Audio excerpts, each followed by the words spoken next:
Ngaliza kwethu kuphi nakuphi la kufuneka khona lo mbuso njengamanje okubingelelayo yena-ke uMathinta wacebisa intombi zemshalazelo kuba zimshazela abadala zamqomo sangoma sani sikhomba ukufulana ngefico sosheni ngayitshela ngathi umntwana womuntu wanqomana lwankomba bayokutshela abanolwazi ngabe usuku lakho lokuqalula udaba esikhuluma ngalo kwamanje lumayelana nogodole nosisi ekuyena owahlukunyezwa ematekisini.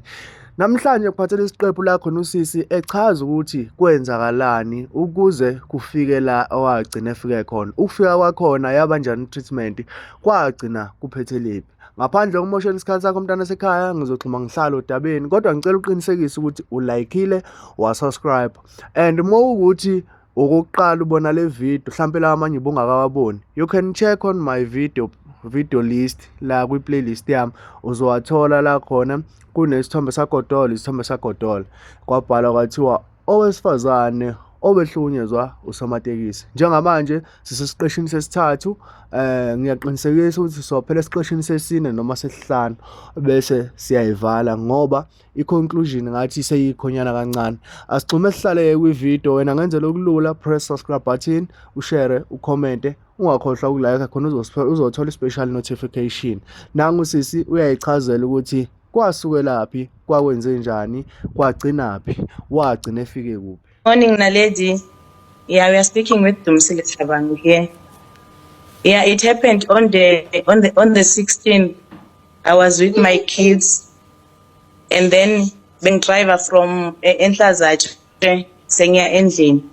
So there was a guy, a young boy. I think he is 16 or 17.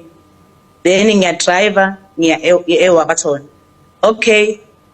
Ngiyambona guy angimathi. Then umntana athi I was with my daughter, she's 20. Then my daughter athi mama ungamshilo wala sihlala khona. Okay ngibrike ngimele mfana abuyi. The moment ngima mfana agibela lapha iqhamuka imoto lemhlophe lebhalwe angathi or VIP security yeah. Ime imoto then kwase 3 men bese baphethe tibhanga bayi-3 then labayi-2 behla baphethe tibhanga.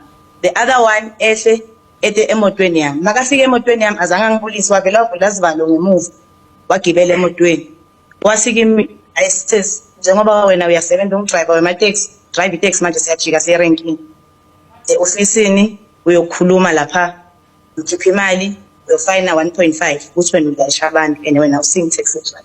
Ngithi mina imfobe engingadi ngithi kumfana yehla mfana lokho nakhamba ngoba manje sengisenkingeni sefuna ngibhadale imali ngoba ngilayisha wena athi lo mfono angehli umuntu ngithi mina yehla mfana umfana ehle ke from lapho ke siqale kulo athi wena awungihloniphi ngithi umuntu ungamehlisi uyamehlisa.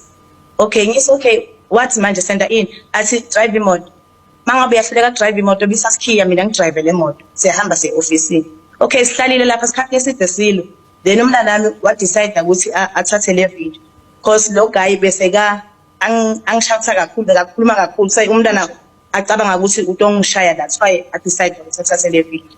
Okay egcineni ngidecide ukuthi angijiki ngiye khona lapha erenkini ngile njengoba bekathi yena ngiya kubaphathi bakhe erenkini lapha mangifika ngehlile emotweni masikhipha sikhiye emotweni ngehla sahamba saya kulelo office. Lelo office azange kube khona abaphathi sikhuluma na bekungimi na guy aphinza akhulume the very same thing la ngitsheleyo nemgwaqweni athi 1.5 makuba uyakhala 1000 rand ngise ngikutshelile mfo anginayo leyo mali athi sikhiye imnike sikhiye athathe sikhiye ahambe wahamba ngiyacabanga an hour ahambile ngihleli lapha ngize ngakhishwa ngilabanye bobaba basibacela kuba nemeeting ngilapho ngiphume khona ngaye emotweni mangifika emotweni ngithola abantu abambayakhala ngoba bebangadi ukuthi ngiyakuphi even yena lona 20 bekangadi ukuthi ngiyakuphi ngicabanga ukuthi mhlambe ngithathwa amaphoyisa ngiyaboshwa bekangadi mina usikwenzakalani because angizange sengibuya ngoba laba babamba meeting. Okay mangifika laphana ngihlala isikhathi leside vele chamuke lo munye drive ngoba ngiserenkini engiphazamisa amateksi baloku bangicela sisiya phambili ngithi anginasikhiye. Okay kufike lo munye bhuti ngidriver awukhona lapha athi esesithini story sakho ngithi mina nolana base ngiboshiwe ngoba bengilayisha umuntu and then bangifuna 1.5 or 1000 rand anginayo athi ngibani ngimkhombe lo bhuti beka around lapha ngithi ngulo ambide makamfika mbuthi athi ebhuti manje sithenge isitoro salo sesi athi awungiyekele ngaloyo uyadelela avele ahamba angishintsha lo bhuti angilayele lo munye usesi athi hayi wena sesihamba ukhulume nana ngiyasesi nangisebenza la officeini awunayo 300 rand ngithi mina 300 rand nginayo athi khuluma nalo sesi umnike 300 rand leso nginika sikhi hayi ngivele ngihambe ngiye kulo sesi ngifike ngikhulume naye ngimchazele Okay. sengiyakhala ke lapho ngichazela lo sesi Okay, let's just